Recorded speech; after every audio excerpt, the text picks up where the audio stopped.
Hello everyone and welcome back to Animation Nation News, where we bring you the hottest information about anime, cartoons, and everything in between. I'm your host, Griffin E. Brandon. And I'm your co-host, Donovan. We have a lot of great stories for you tonight, so sit back and relax as we get you caught up on all things animated. Starting off with some endings, two of the biggest shonen stories of all time have come to a close. This year, both My Hero Academia and Jujutsu Kaisen manga have ended. Like many others before them, their endings were controversial and left some fans unsatisfied with what they got. But overall, fans of the series are happy to see their favorite characters move forward into the rest of their lives.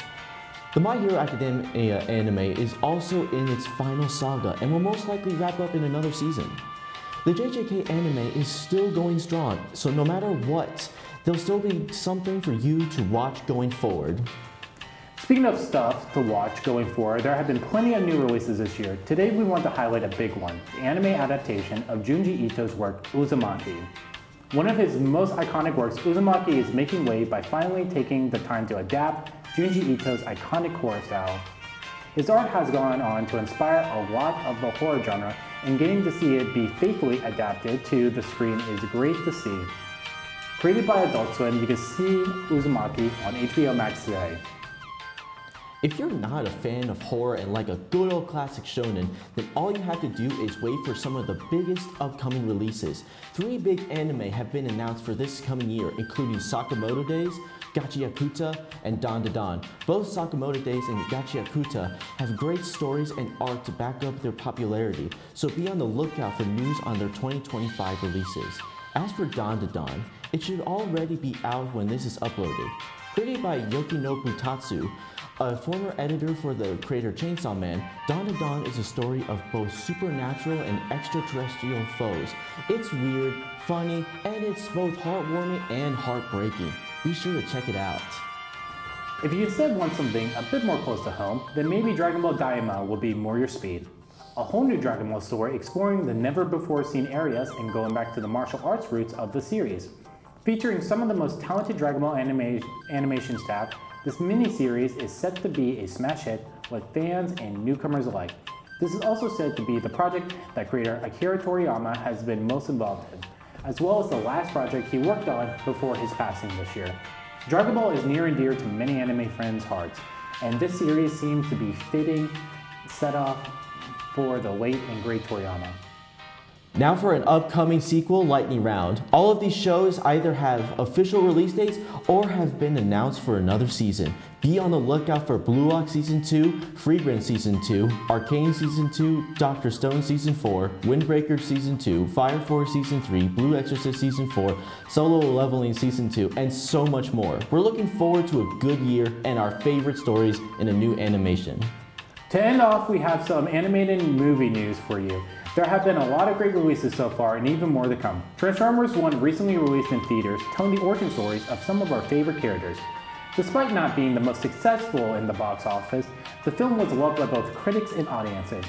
Moana 2 has also been announced for this November and will follow Moana as she looks for people living beyond her home after a call from her ancestors. This is continuing the trend of Disney putting work into meaningful sequels for their animated project, something they haven't been known to do. And that's all we have for you tonight. We look forward to a great end of the year in the animation industry and hope you'll continue to join us in talking about it. I'm your host, Griffin E. Brandon. And I'm your co-host, Donovan. And stay animated, Indiana.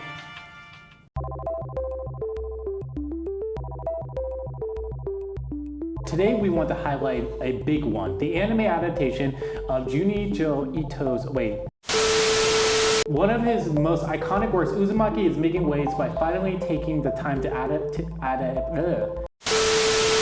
and getting to see it be faithfully adapted to the screen is great to see. Created by Adult Swim, you can see Uzumaki on HBO Max today. You said adapted. Adapted. Adapted. Adapt and adapted. Wait, okay. His art has gone on to inspire a lot of the horror genre, and getting to see it be feudally. Take it up with Nick, he wrote it. Well, he's not here yet. Where the hell is he? He's not here yet. History test. I hope you fail your history test. By this point, a lot of people have seen the anime Death Note. We see a bright high school student suddenly become a god of death because he found a deadly handy-dandy notebook outside of his school. He starts taking people out he feels worthy until he gets noticed by a detective of great renown named L. This is where the romance should have started. They just have such great chemistry when they're on screen together. That tennis scene? Listen, you may have watched the whole series and disagree with me, but you're just factually incorrect. You may also think that Misa and Light were just fine, but why would you root for the toxic relationship? That's like rooting for Harley Quinn and the Joker. Nobody wants to root for them. So root for the obvious pick, Elle and Light. My name is Sky, and welcome to why I think Death Note should be rewritten as an enemies to lovers story because Light and Elle have too much tension. It's a working title. Now, let's get into the why. Why? Watch the series.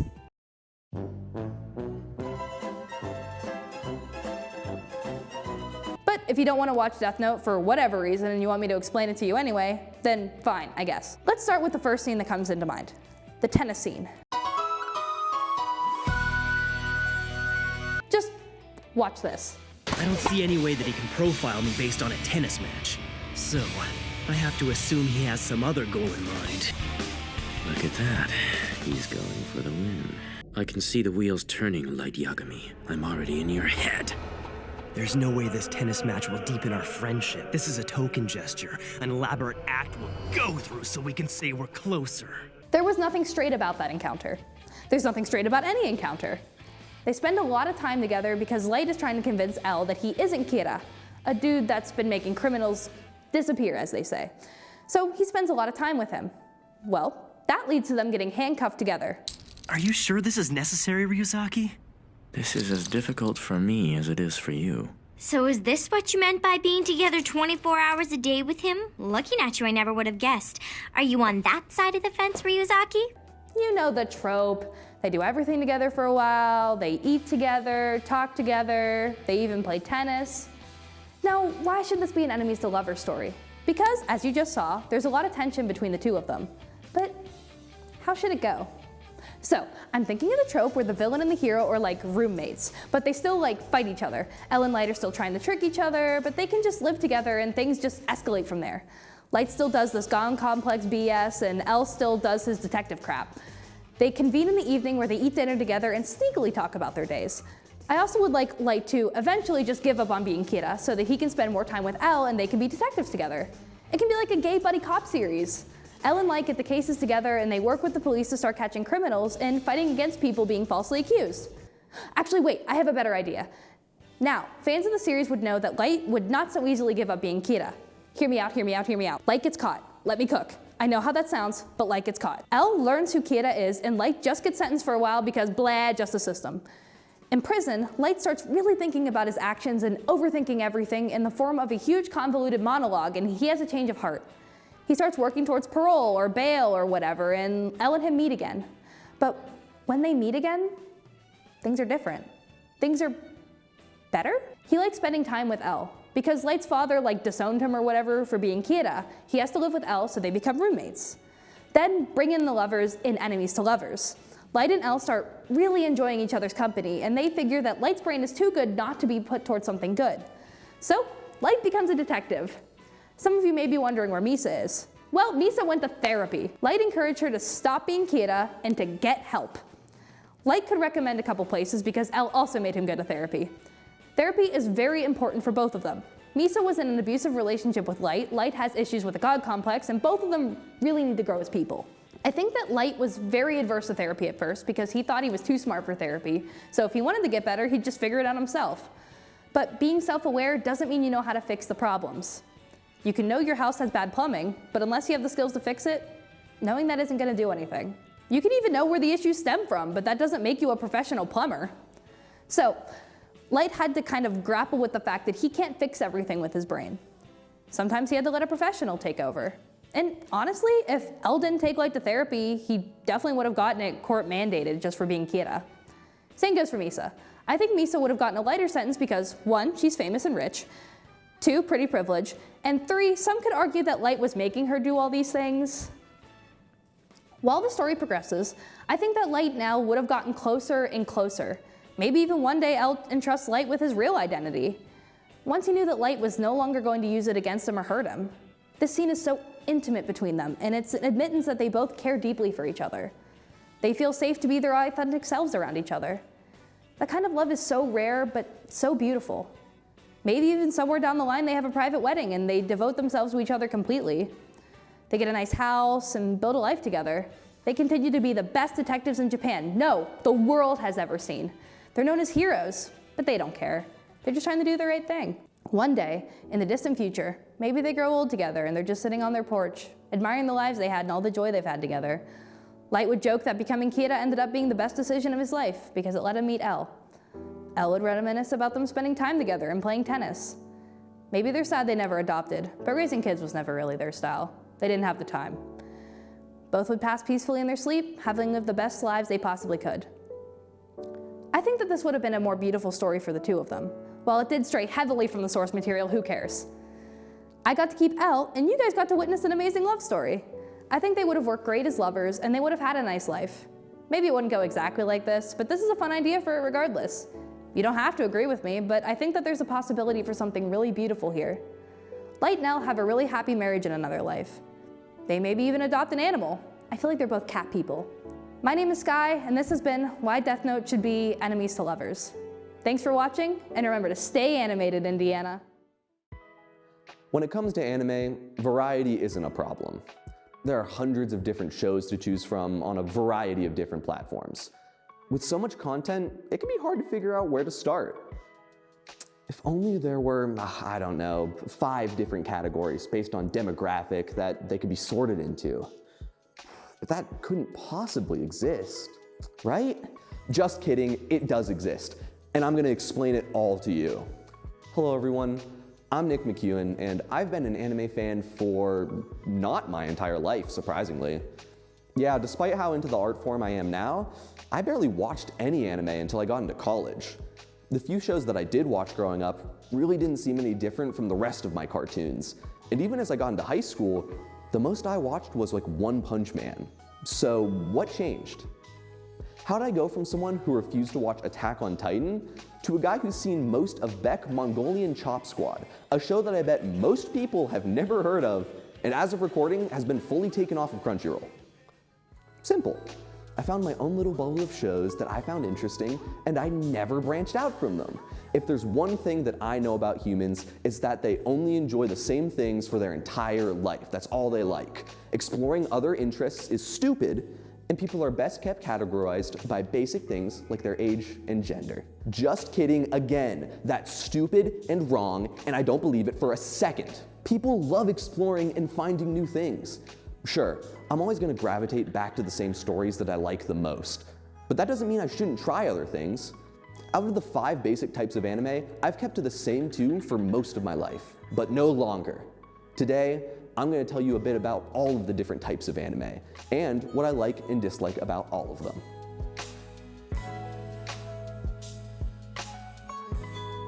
Disclaimer, demographics are useful and important. Some of these shows were not made with me, a straight, white, adult man, in mind. If you don't agree with my opinions on these things, that's okay. My opinion doesn't take away from the meaning of these shows or what they mean to other people. As long as we're all enjoying ourselves, then we're all winning in the end. With that out of the way, what are the 5 different types of anime? Let's go over them one by one, starting with... Care for an apple? Do you take us for idiots? We'd never trust food from someone like you. Hey, look! Apples! Shonen is the bread and butter of anime. If you ask 100 people what their favorite show is, I'd say at least 70 to 90 of them would name a shonen anime. Aimed at boys 15 and under, this is where you'll find your My Hero Academias, your Attack on Titans, your One Pieces and Narutos. When you're watching a shonen, you'll usually find great action sequences and fast-paced plots. With how popular shonen is, a lot of the projects also get good budgets and good animation companies. So a lot of the shows have some real eye candy. However, there are problems. Shonen is easily the widest category, so there can be a lot of tonal differences between shows. One second you're watching Chainsaw Man, and it's gory, brutal fights and themes. Then you're watching Frieren and crying at the existential dread of dying. And then you're watching Haikyuu, which is just a bunch of boys who are way too excited about volleyball. The biggest problem, however, comes from the fact that the genre is made for teenage boys. And unfortunately, teenage boys are... yeah, they get their freak on. There's a reason why people have problems with shows like Fire Force, and characters like Sanji from One Piece and Mineta from My Hero. Fan service and perverted characters are the stain on many shonen shows. But it's not a problem in every story, and if you're able to look past it, there's some genuinely incredible fiction to find in shonen.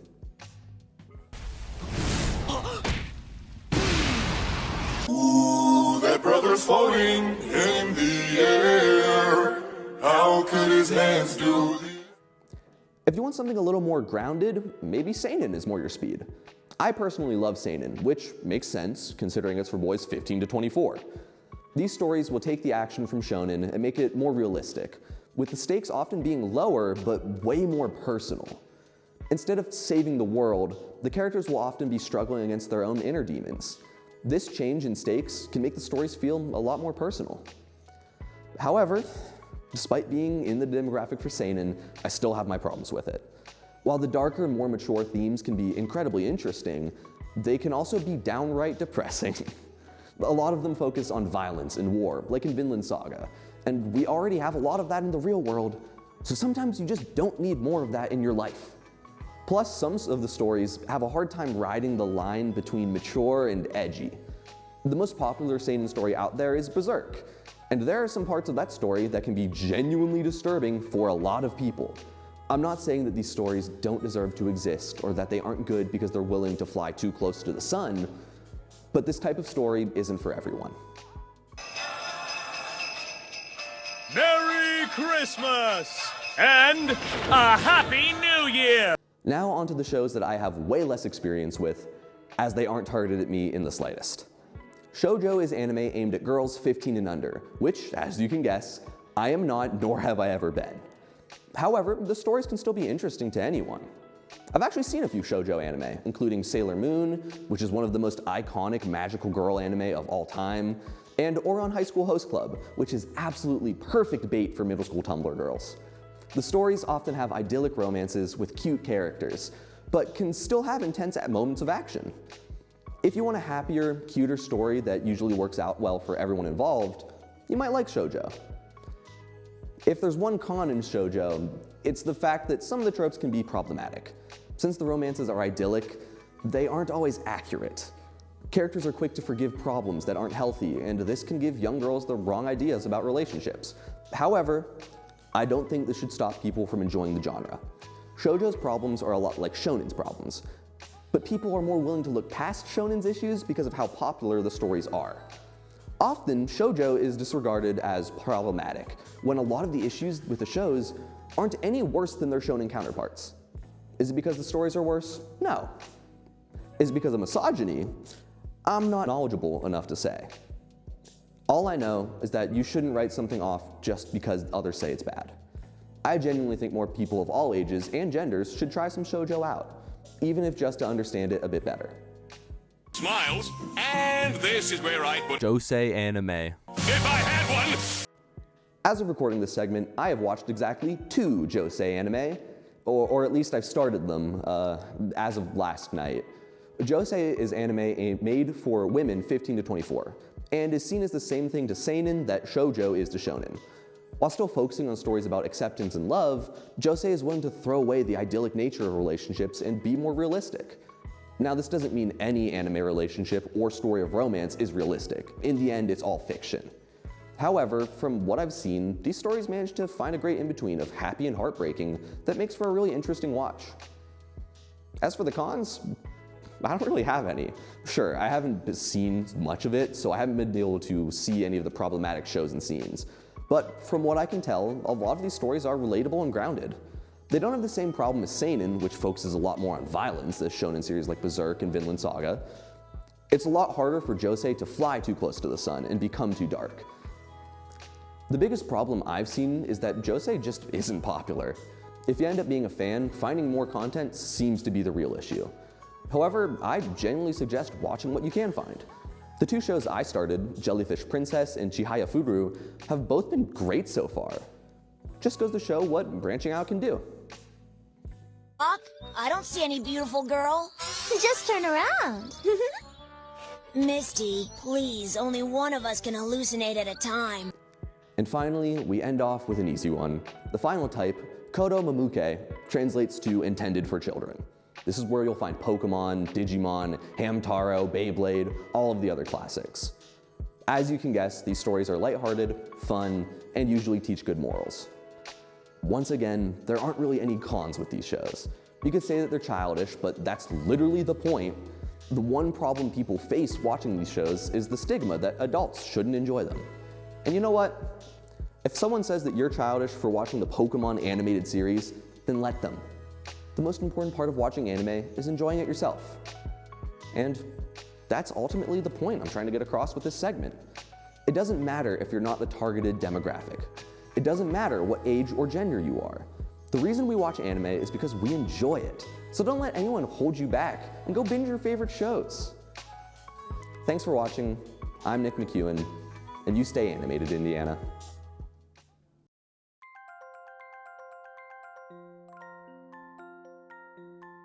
If you haven't heard the news, Akira Toriyama passed away on March 1st, 2024 from a blood clot in his brain. I and so many other fans were upset by this. So many people grew up watching Dragon Ball as their first anime, or at the very least have seen other anime that were inspired by Dragon Ball. That's what I'm going to do for this segment. In honor of Akira Toriyama, I'm going to talk about what a profound effect Dragon Ball had on not just anime, but animated media as a whole. Starting off strong, we have Sonic the Hedgehog. That's right, Sonic the Hedgehog. With Sonic, we have an overconfident protagonist that has a big heart and is always willing to do the right thing. Not to mention the clear references to Dragon Ball within the lore itself. You're telling me that they just randomly picked the number 7 for the number of Chaos Emeralds and picked Gold Fur and Red Eyes as the super form? No! Those were clearly inspired by the 7 Dragon Balls and the Super Saiyan form. I'm just going to also give some brief mentions to cartoons that reference Dragon Ball. I'm of course talking about this scene from The Amazing World of Gumball. I'm the one who's getting picked on. Then forget everything I said. The remake of DuckTales.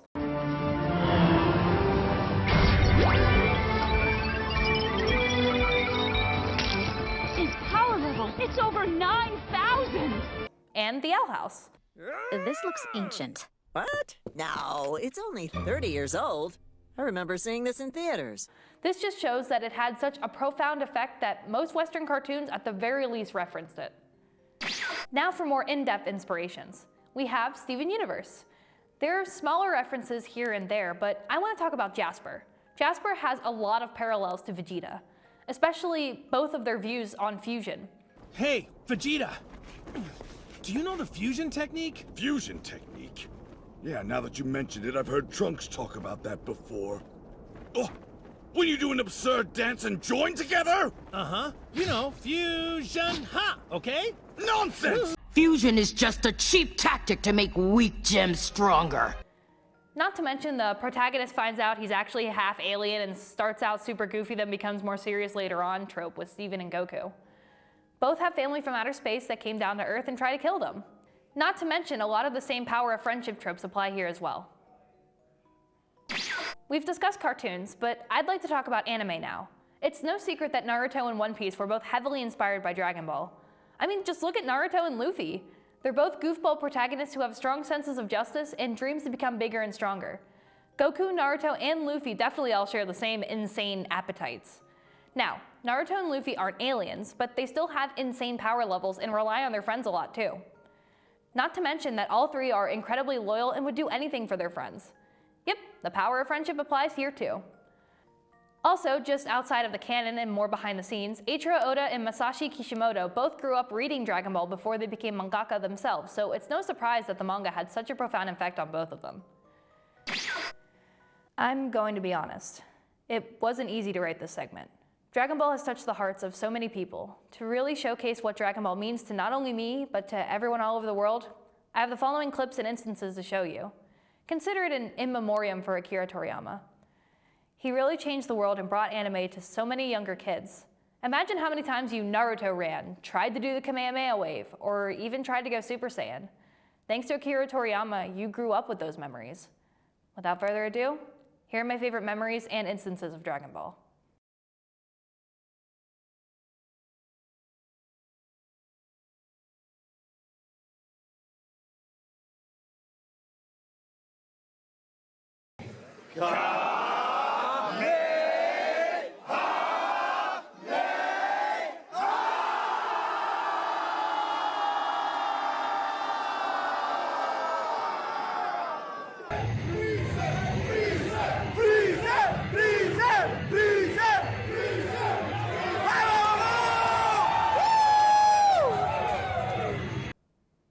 Thank you, Akira Toriyama.